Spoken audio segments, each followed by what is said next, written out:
Welcome, ladies and gentlemen, to the Carolina Conversation. I'm your host, Shaman Williams, and we have another great one with us today, my little bro, man. But first and foremost, if you like the Carolina Conversation, make sure you click likes in the comments. Make sure you put something in there constructive so I can learn and get better at this. But going back to my guest, he was 2009 USA Basketball Male Athlete of the Year. He was 2010, 2011 Mr. Basketball in the state of Virginia. He was a 2011 McDonald's All-American. He's also a two-time NBA champion. He has numerous years in the pros. He also has a new album coming out called Maxwell. No, I'm just kidding. But I'm telling you, ladies and gentlemen, he's one of the best players to ever play at the University of North Carolina. But more importantly, he's one of the best people to ever be at the University of North Carolina. I hold him in high regard. Ladies and gentlemen, please welcome James Michael McAdoo. Thank you so much for having me, Shaman. Appreciate all those kind words. I'm just looking forward to just kicking back, talking hoop. Yeah. My big bro, man. Let's do it. Yeah.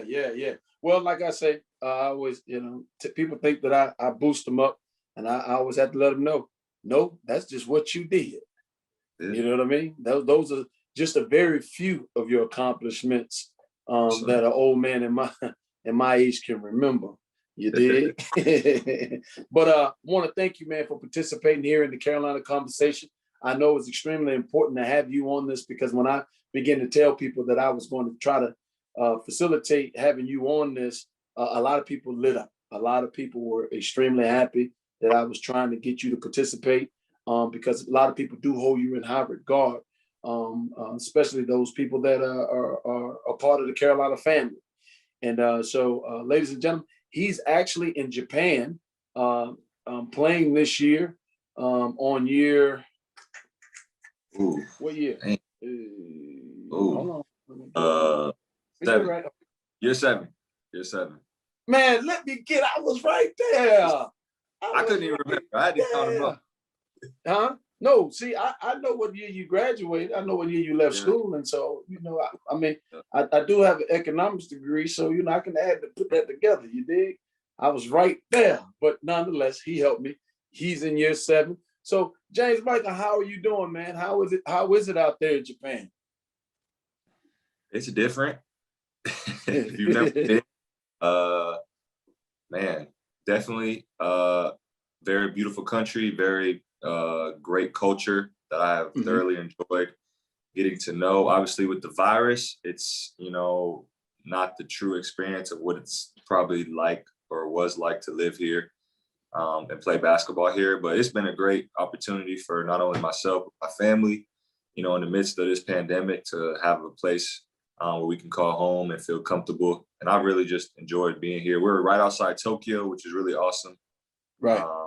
Not like out in the middle of nowhere. We're like right outside of Tokyo, which is, one of the greatest cities in the world. So it's been super cool to get to explore there. But we love it, man. We really love it here.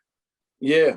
I'm kind of living through you vicariously because I always wanted to go to Tokyo, and then having you and Jawad there, to a certain extent, I'd be like, man, I wish I could shake, if I could shake away, I can get out there and have some good guys to show me around and things like that.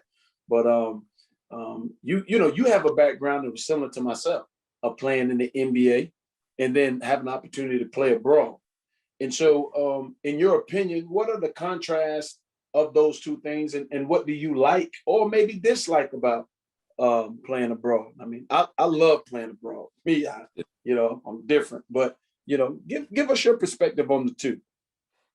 I mean, obviously, I don't know any basketball player that would choose, playing overseas if it, versus playing in the NBA. I mean, I think we just have to establish that. So, I mean, it's obviously, once you kind of get over that and understand, like, the NBA is the best of the best. And like you said, like, having an opportunity to play in the NBA and experienced it, not just, for a 10-day call up, but for almost 4 years, it was truly special. So for me, being able to play overseas now has just been so awesome. I've gotten to live in Italy. I've gotten to live in Istanbul, Turkey, gotten to live in Belgrade, Serbia, and now I'm living right outside Tokyo, Japan. So I feel like I've literally been everywhere. And when you're living in those countries, you're also traveling and playing in different countries and getting to experience those cultures.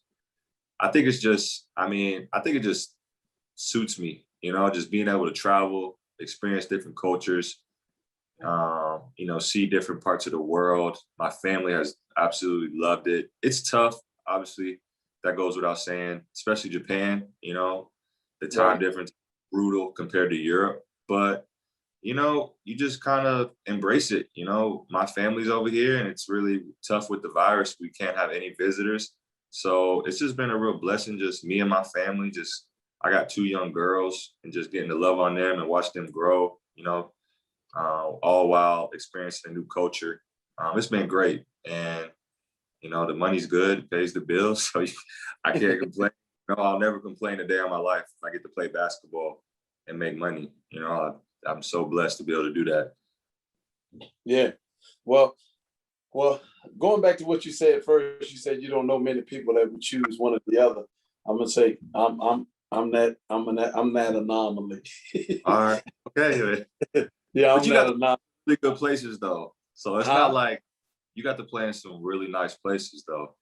I played in Russia first, in Kazan, which I really liked. Reminded me of, the same culture or element that I was raised in. You know what I mean? It was really difficult in that regard. But I lived in Istanbul as well. Yes. Did Istanbul, which is nice. And then, being in Spain was really nice as well. But I think the best thing for someone like us is being able to get out of the environment that we've always been in and learn. And it challenges you mentally. You know what I mean? It keeps you on your toes, and it does. Yeah, especially this time of year, because it's like when March rolls around, you can see the light at the end of the tunnel. You've been over here for 5 months, and this is kind of like the home stretch. It really starts. This is the best time of year, where the season is winded up. Hopefully you get to make a playoff run, and then you just get to go home and be with your family. And the memories are something that I'll never be able to forget, or I wouldn't trade for anything. Like playing in the NBA for those years was awesome, going to those cities, but those are cities that you just get used to, like being able to travel the world is something that not very, very few people get to do, let alone live there. I'm not a visitor here. Like I live here. That's right. I'm right in neighborhoods. I'm not living in the touristy areas. Like we live here. So that's an experience that you just you can't trade for anything. Can't trade. That's awesome. That's a great statement to make. And hopefully people can build and learn from your statement in that regard.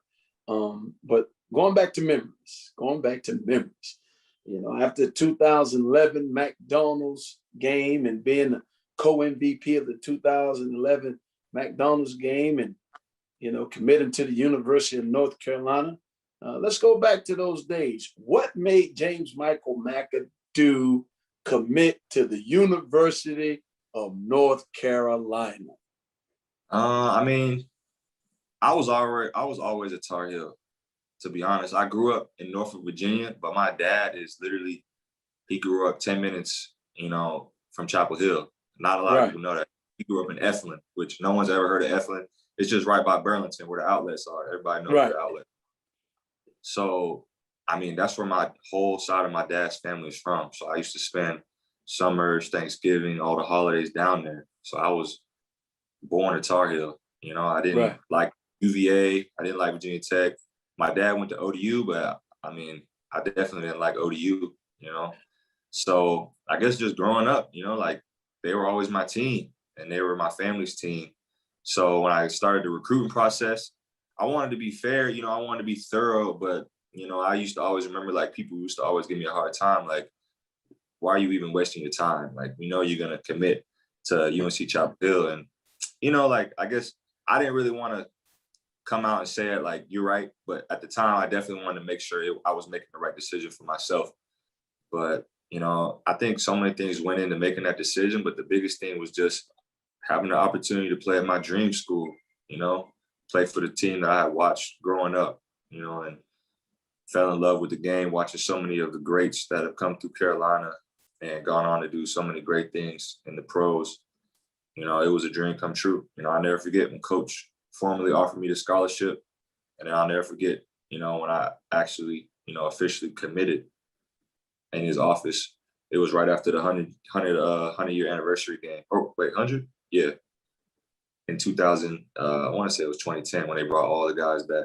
You know, I was there. Yeah, you there. Just seeing that was just, I mean, you just had to be there, you know, to experience that, to see everybody come back. You know, we haven't had that in a long time. And to have been there and to see just the heritage and the history inside the Dean Dome, I committed the next day on the spot. Right. Yeah, I remember you being there. I remember you being. That was a good time. That was. You played. You played too. Yeah. Because you threw Vince the alley-oop, right or wrong? Right. I was right under the bat. I saw that. I was like, yep, this is for me. Yeah. And then, and so, you know, committed to the University of North Carolina and then finishing, you know, your senior year in Virginia, in Norfolk. Yep. And being, you know, Virginia Player of the Year again. Coming to Chapel Hill. All right. Coming to Chapel Hill and getting there for the summer, which, you know, I think, you know, I don't know if you got to see any of those pickup games before that, before the 100-year game, but you know, how was that environment coming to Chapel Hill and then, you know, for getting to your first pickup game? Yeah, I mean, I don't think I had any idea what I was getting myself into, to be honest. I never really took an official visit to Carolina. I would always just come down, watch some games. I played pickup a couple times, but I think it wasn't until I got there, because when I first got there, you might not remember, it was a lockout year. So it wasn't like a normal summer where, you know, the usual guys would come back. I mean, we had everybody back. I'm talking everybody. And even guys from other schools, you know, in the Triangle, former pros. So that was just insane. And we had those guys almost until the season started, because the lockout went for a while there, you know, before guys report to their teams. So that was just, I mean, I think it just affirmed why I went to Carolina, just to see all those guys back, you know. They could have been anywhere, training, getting ready for the season, you know. But they chose to be there in Chapel Hill. You know, they could have been in LA, Miami, New York, anywhere they wanted to be. But I think that just shows, you know, a lot of those guys, the connection that they had to Chapel Hill, but more importantly, the connection that they had to the program. And it's not just the coaching staff, but the guys that are there and just trying to help them, invest in them, you know, especially our team that year. That was a really big, you know, huge year for us. You know, we were a really good team. We had a great group of guys that were coming back, and we had a good recruiting class, myself, PJ, and a couple other guys. So, I mean, that was just, you know, an eye-opening experience. Whenever I could get on the floor, it was tough. I was a freshman, so I didn't get to play too as much as I wanted to, but, you know, I learned a whole lot. I'll say that. I learned a ton from guys like Rashid, yourself, you know, so many guys. Yeah. It's interesting because when we do have discussion with the former players that have played there, and I always ask this question. I think everybody that follows this podcast, they begin to see, you know, the environment, because every freshman always say, well, when I got a chance to play, you know, I was very thankful that I had to play, you know, or I might not have got to play the whole time, you know. Guy come up and say, I got your spot. You you go over there. That's how it is. Like I'll never forget, like you know, coming in before my freshman year summer, you know, like you would play with whatever team you could play with, whether it was Ray Felt was your starting point guard, or, you know, one of the guys from Blue Steel. You know, you just wanted to get on the floor and compete. Every game was competitive, you know, no matter who was out there. whether it was the first game or last game, you know, guys, you know, whether you're on the main court, second court, every game was competitive. And, you know, that's why I live in Chapel, you know, just to be able to be a part of that. That's right. That's right. I do remember you being there as a freshman, and you were so easygoing. You weren't one of those freshmen, even though your stature was extremely high. You weren't the type of freshman that that caused a lot of issues. You know, you were easy to get along with. You weren't a headache.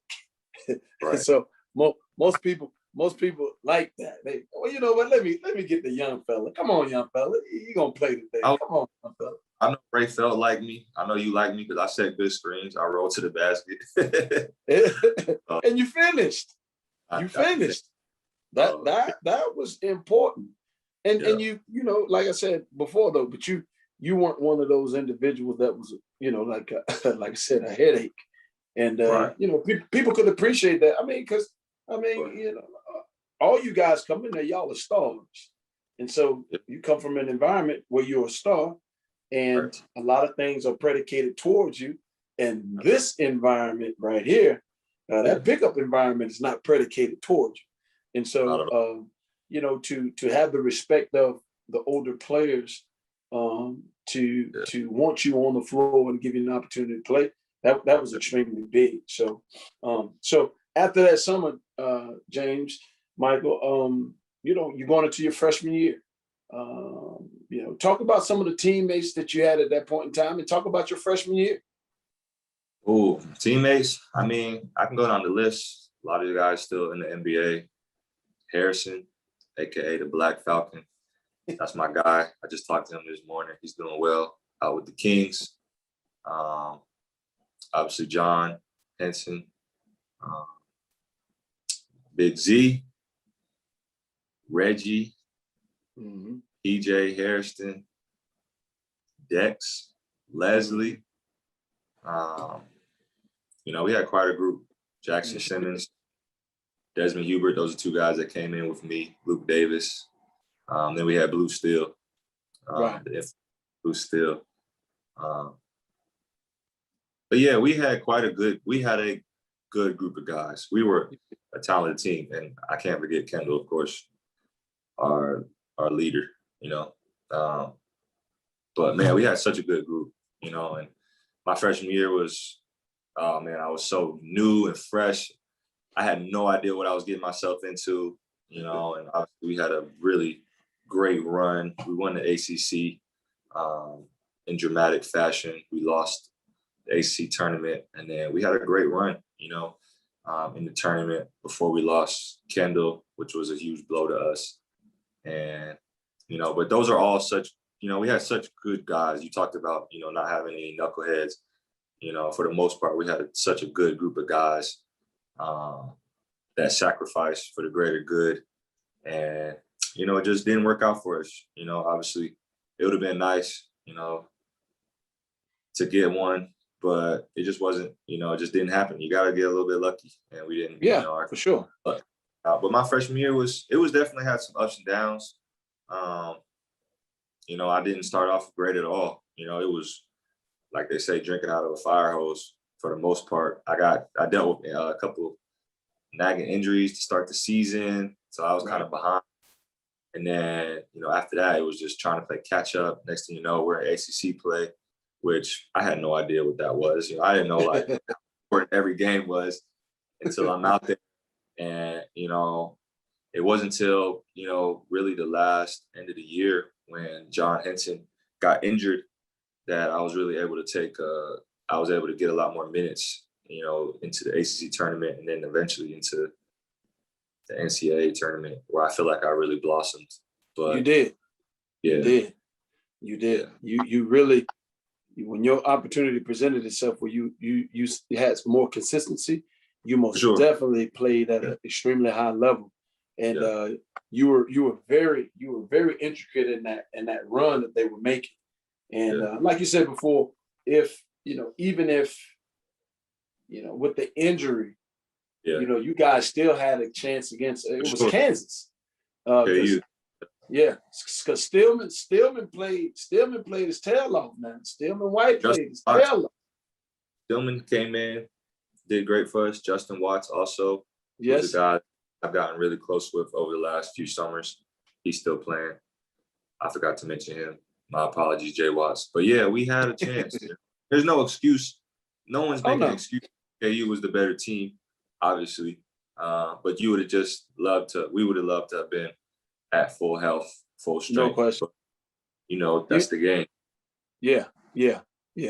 But it doesn't take away from your team because, like you said before, you did have a great team and y'all had some great pieces.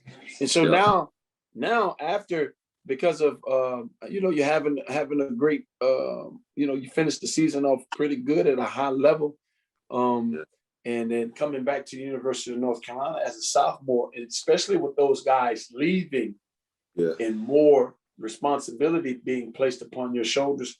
How was that for you? How was that coming into your sophomore year? It was, man, I'm just trying to remember. I'm just trying to put myself back in that mental state. It was a challenge for sure, coming off of the success that we had.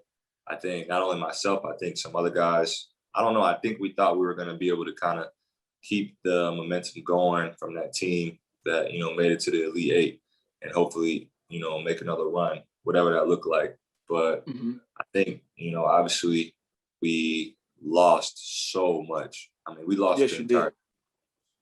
Yes.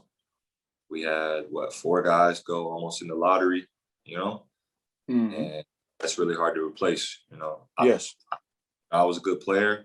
Reggie was a good player. PJ was a good player. We brought in really good recruits, but still, we lost a lot of experience, as well as, just a lot of talent. So, we struggled that year. We had ups, we had downs. We ended up, I think, going out in the second round of the tournament, which was a disappointment. But, we had a good group. We fought hard, but obviously when you go to Carolina, that's not enough, and for any of us, that year was definitely a disappointment. But I think a lot of us grew, and for sure our freshman class that came in that year, they were forced to really take on a bigger role. Guys like Bryce, and especially Marcus, he was kind of thrust into that, bigger role, which I think you saw really pay dividends at the end of his career at Carolina. Right. Yeah, I thought you guys did well because we understood how much you lost. Now, you being young at that time, you don't know the magnitude of losing 4 guys. 4. Losing 4, you know what I mean? And you don't know the magnitude of it and what it actually means. I mean, I was in that situation myself as a freshman with losing Jerry and Rashid. And so from a Final Four team to losing in the second round of the tournament the following year, and having the additions of Antoine Jameson, Vince Carter, and Adamolo Galasha, and Mac Talk being able to play that year. So, it takes some time with some cohesiveness and then the experience of playing each and every game, like you said, just a learning experience. Yeah. And so moving forward, matriculating from your sophomore year, now moving into your junior year. Now, people are beginning to focus a little bit more on James Michael McAdoo and make these other guys play. How was your junior year and your thought process going into your junior year? Yeah, I mean, I didn't take summer school after my sophomore year. I knew I was leaving. So I was really excited for that year, and I thought we had the pieces. Obviously, we dealt with a little off the court drama. Everybody about that. So that was definitely a huge distraction. Losing PJ was a huge blow to our team. It is what it is. Who knows what we would have been like having him out there. I think it would have been obviously a huge addition. For sure. No doubt about it. But, we struggled early on. It was weird. We would lose to some lower name, some smaller schools, but then we were like, I think we upset like 3 number 1 seeds, you know, Mm-hmm. leading up to ACC play. And I think if I remember correctly, we like dropped our first 2 or 3 in conference, and then we went on to like win a crazy amount of games, like maybe like I don't even want to know. I don't even want to say, but we won a ton of games, and Right. that was a really great experience, you know, because I felt like that was my junior year. I was a leader on that team as well as Marcus, you know. He was still so young, but that team, we had so much passion, and we weren't, like I said, we weren't the most talented team, but we still found a way to get it done. And you know, we obviously, once again, we didn't accomplish our goal, but you know, I'm really proud of that team. I'm really proud of how those guys fought, and you know, we really had a chance. You know, we lost to Iowa State on a buzzer beater, and man, I was like, man, I think if we would have just been able to sneak that one out, I really thought we had a run in us to close the year. But Right. as you know, the NCAA tournament is unforgiving. So For sure. For sure. Yeah, right. That was my last year, you know, so it's just crazy how fast it goes, you know, it's just like that, bam, bam, bam, and you're done. And now you're, you know, 7 years into a professional career. And, you know, I look back at those times and I'm just like, man, you know, I wouldn't trade it for the world, you know, Yeah. playing with those guys, wearing those jerseys. Wow, you know, it just goes so fast. Yeah. Yeah. Now, you know, making the decision on having to, you know, choose to leave the University of North Carolina, you know, how was that decision for you and your family? I mean, it was an easy decision, honestly, for me. Like I said, I had Good. already had it in my mind. I don't know if I necessarily told. I know I didn't tell the coaching staff. Um, Right. Looking back at it, I disclosed that to many people, but you know, going into my junior year, I didn't take summer school. I knew I was leaving. I just wanted to train and get ready for the season. I was dealing with a little bit of a nagging back injury also that I wanted to rehab. Right. So, you know, knew I was leaving. So there wasn't, I mean, there was obviously thought that went into it, but for me, it was an easy decision. Uh, you know, when you know, you know, Yeah. I left and I Yeah. didn't look, you know, I never looked back. Yeah. I mean, you've always been extremely mature and understood and made decisions that made sense to me, in my opinion. And you've always carried yourself in that regard. And so I don't think anybody questioned, you know, why you Yeah. did it or so on and so forth, because it's not about them. It's about what's best for James Michael. And I think that you had given the University of North Carolina everything that you needed to give them. And it Sure. was time for you to go on into the world and begin to experience the things that you needed to experience to accomplish the things outside of the University of North Carolina for James Michael McAdoo. And so, I mean, it was great. I mean, to see you, you know, to have an opportunity to see you as a professional and play. And you know, the one thing that I always liked about you, and people always said was, you know, you're so selfless. You know what I mean? Like you you know, you would sacrifice yourself for, you know, the greater good of somebody else, or you know, and Yeah. but you had so much talent yourself. And so Yeah. tell me, you know, where does that come from? I want to say that just comes from, you know, I want to say my upbringing, you know, Right. but probably more specifically, you know, my faith in God. But I think those obviously go hand in hand. Mm-hmm. But you know, I think just having that perspective, like my parents always instilled in me, you know, just a humility, and just, you know, being thankful for everything that you've been given. So Right. even playing at the University of North Carolina, you know, that was always a dream of mine as a little kid, you know, like even before I got on this podcast with you, just thinking back to like some of the biggest memories that I've had. I'll never forget probably like the biggest moment in terms of like me being a Carolina fan. I was on vacation with my family down in the Outer Banks and I was watching the '05 national championship game. I'll never forget that, you know, and then fast forward, 5, 6 years, there I am chopping it up with the same guys, that I watched, on that TV, Right. Right. like Sean Hay and Ray Felt, you know what I mean? And I've always, I guess, just, moments like that, some guys might, glance over, but take for granted, glance over. But for me, I'm just like, man, that is just crazy. Like here I am, just a young kid, and being able to have the opportunity to travel the world, play the game of basketball. I'm only 28 years old and I've gotten to experience so much. And I think it just, like I said, it just comes from my upbringing, my faith in God, and just understanding that, it's bigger than basketball, For sure. Carolina is, you understand that when you come to Carolina, for sure.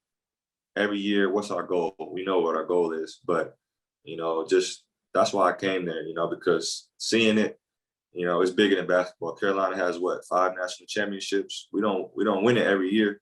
Obviously that's our goal. And we try to put a team together that can do that every year, but, it's not going to happen, but you see it's bigger than basketball with the relationships that you can build there and just, being able to, still be in touch, not just be in touch, but, have people like you in my life, Harrison Barnes in my life, so many great guys that I wouldn't have gotten to know if it weren't for the university. Yeah. Yeah. The relationships are awesome, man. I tell you, for me, it's exhilarating to have an opportunity to see you guys as men. You're my little brothers, but I understand that you're men and have your own families now and those types of things, man. And it feels great to see you guys in that regard. I'll never forget when we played in that alumni game in Kentucky. Oh, yeah. And you and I and Harrison, we sat down and just had a great conversation just about life and you guys' perspective on issues and things like that, man. I just gained so much. Not that I didn't have respect for you, but you understand when you have those conversations that like the one thing I always felt like it was my responsibility was to try to make sure you guys had the information or would be prepared to be able to be what you wanted to be, whatever that was. And if I had that information or I could help you or I could give you some input on how it was going to be, I felt like that was my role. And so, to have those conversations with you guys and to hear you, it was like, okay, they ready. You know what I mean? Like, Shimon, you can lead them alone and go on to the next one. You know what I mean? I know. Yeah. No, that's real. And nobody's forcing you to do that. And that's what makes it even, better, and that's the same baton that's been passed to me. That's right. The same I'll pass on to, the guys that are at Carolina now, because that's what's most important, Obviously, we played at Carolina for myself 3 years, but here I am 7 years in, those relationships don't stop. They're still being cultivated and you're still a part of, that family. And I think that's, a lot of people say that, and there's certainly guys that come to Carolina and don't have the same experience and maybe not feel the same way, but that's truly how I feel, Yeah. Yeah. I mean, one of the greatest things that ever happened for you at the University of North Carolina too is you met your wife. Yeah. A lot of people. Yeah. So I kind of skipped over that. I guess my junior year, I'm trying to think, did I get married? Me and my wife went to the Chapel Hill courthouse either the day before it came out in the news or the day after it came out. But yeah, I met my wife there, man. So, and now we got 2 beautiful daughters. That's right. Yeah. It's a whole other story. So blessed, so thankful. Yeah. So many, I got so much, I was, so much happened at the university that, it's forever will be, part of who I am. Yeah. Yeah. The one thing that I was impressed with you as well is how grounded you were in your faith. Like myself, I'm grounded in my faith as well, and I picked that up from you. I picked it up from you early, and I said, hey, you know what, this kid here is, this kid here he's like that. You know what I mean? Like he Yeah. he ain't gonna get out of bounds. He gonna stay in line. He got his purpose. He got his focus. He's gonna always be all right, man. And the greatest thing about that, James, is you don't find that often. You don't find that often. And I think that's what made you a great basketball player, but more importantly, makes you a great person. And like a lot of times, I remember we'd be playing, and I might say, like, go at him, like James, go at him. You know what I mean? Like, go at him. You know what I mean? And it was like, well, Shimon, if I go at him, I'm probably gonna hurt him, and if I hurt him, I feel bad. So you know what I mean? I mean, that's an edge. That's probably one of the biggest things that I've had that you guys had to teach me, was to have that edge, to be able to turn it on, turn it off when you stepped on the court. But those were fun times. But yeah, it's definitely, like you said, it's a part of who I am. It's a part of what makes me who I am today. And I'm just thankful to have people in my life like yourself, Hubert Davis, so many people in the Carolina family that just poured into me. I wasn't always, I had my, I took my lumps and bruises my freshman year.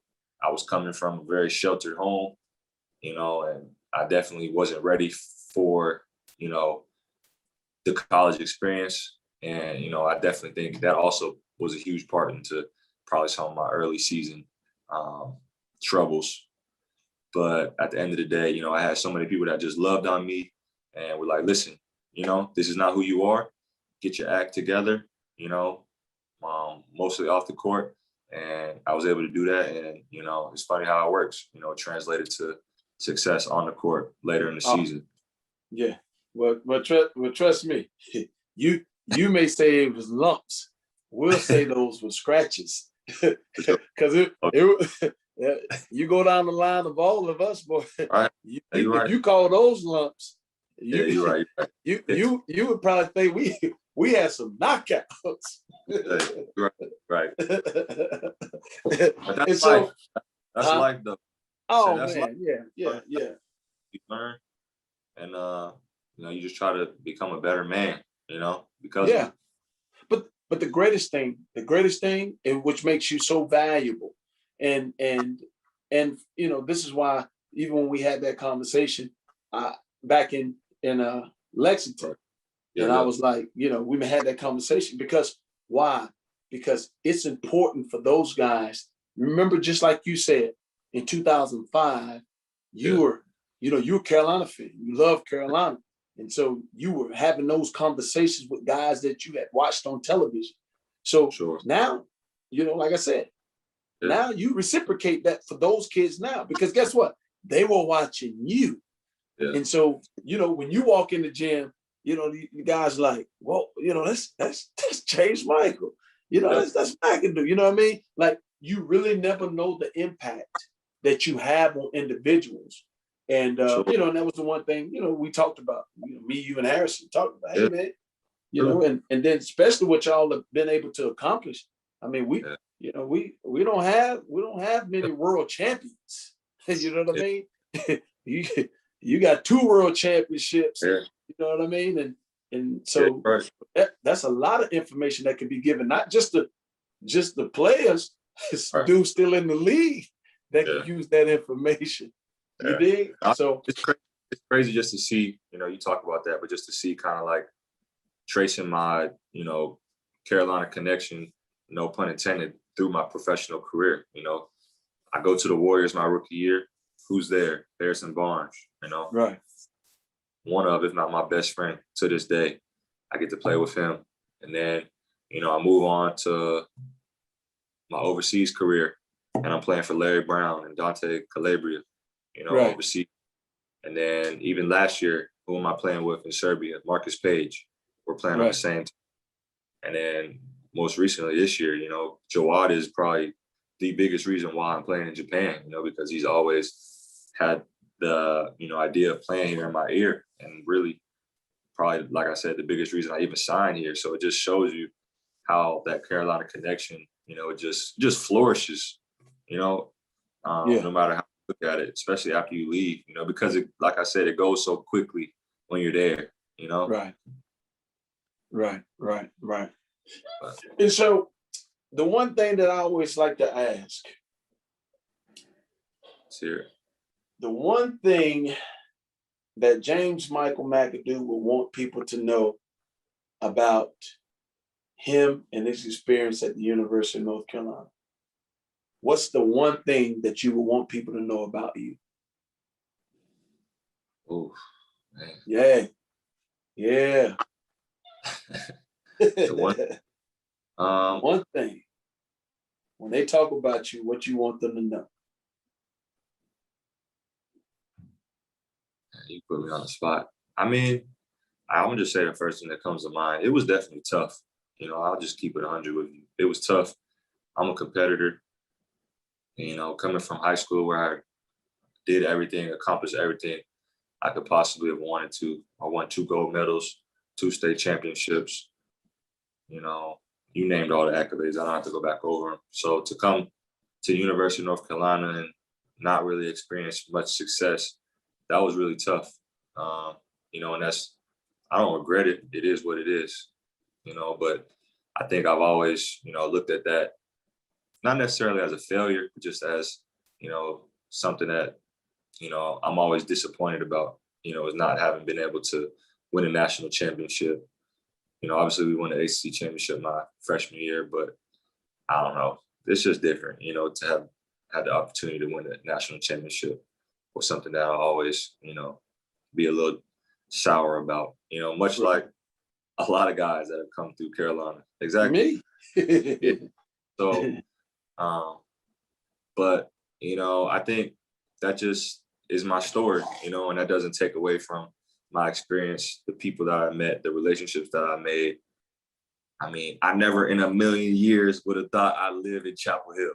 I used to just despise people. I used to understand why guys would come back, but for the longest time, I'm like, man, you could live anywhere in the world. Why would you buy a house in Chapel Hill? But Here I am. I live in Chapel Hill, man, because there's no greater place, for me personally right now, just as a professional, being able to come back during the summer, raise my family there, work out there, and still, have a peace, in terms of being able to go up to the gym and work out with those guys. I love it, and I wouldn't change it for the world. Awesome. Yep. Well, I want to say this in closing, James. I don't want you to ever feel like you didn't have success at the University of North Carolina because you didn't win a national championship. You're like myself. I didn't win a national championship, though I wanted to win one, just like you, as bad as you did. And probably would trade a lot of things, but not everything for the opportunity to be that. I would say this as well. The person that you are and the person that you've been and the way that you've represented the institution and our family has been outstanding. And a lot of times that's more important than the championship. What you stand for, who you are as a person, and more importantly, what you mean to us and what you mean to those guys that are currently there, that will one day lean on your friendship and lean on your experiences. That's what this thing is about. Carolina family. The Carolina family is bigger than wins and losses. If it was just predicated on wins and losses, then there's a lot of other institutions that have a lot of wins, but they're not as great as we are. Right. We're different. And the reason we're different is because of the people and the things that we stand for as individuals. And so, I'll tell you, as you call it, the OG will tell you, you have nothing to hang your head about. You are outstanding. You are outstanding, and you are held in high regard. And you've impacted the institution a great deal. And so, Man, you've always been my guy. You know what I mean? You're my brother. I love you. I'm proud of the man that you are. But more importantly, I understand what you're probably gonna be after. Once you hang those shoes up in another 20 years, I think your impact, on the environment and the community is going to be even greater. And we need individuals like you. We need people that are like you, as selfless and hardworking and dogmatic about what they believe in. We need those individuals because that's what makes us a family. Everybody can't do everybody's job, but your job is extremely important. Extremely important. So, I want to thank you, man. I want to thank you for participating in the Carolina conversation. Thank you. I appreciate you staying up late, and make sure you tell your wife, said hello, and tell her I said thank you for allowing us to have you. And good luck closing this thing down over in Tokyo in the next few weeks, okay? Thank you. All right. Appreciate God permit, when you get back this side, I'll see you in the hill. Sounds good. If you need anything, holler at me. I will. All right, ladies and gentlemen, let's thank James Michael McAdoo for participating again in the Carolina conversation.